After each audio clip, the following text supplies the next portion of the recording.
ఆంధ్రప్రదేశ్లోని ద్రాక్షారామం. ఇక్కడ వెలసిన మాణిక్యాంబాదేవి శక్తిపీఠం అష్టాదశ శక్తిపీఠాలలో ఒకటి. శ్రీ ఆదిశంకరాచార్యులు శ్రీచక్ర ప్రతిష్ఠ చేసిన ఈ క్షేత్రం పంచారామాలలో ఒకటైన భీమేశ్వర స్వామి ఆలయ ప్రాంగణంలోనే ఉంది.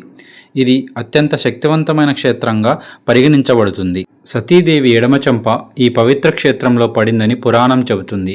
అమ్మవారు ఇక్కడ మాణిక్యాంబగా పూజింపబడతారు.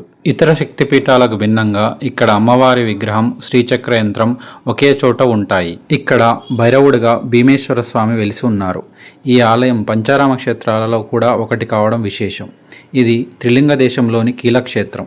శ్రీశైలం, కాళహస్తి, ద్రాక్షారామములను కలిపి త్రిలింగ దేశం అంటారు. నవరాత్రులలో ఈ క్షేత్రం అద్భుతమైన ఆధ్యాత్మిక శక్తితో నిండిపోతుంది. ఒక్కసారి అయినా ద్రాక్షారామం మాణిక్యాంబ అమ్మవారిని దర్శించండి, జీవితం మారిపోతుందని భక్తుల నమ్మకం.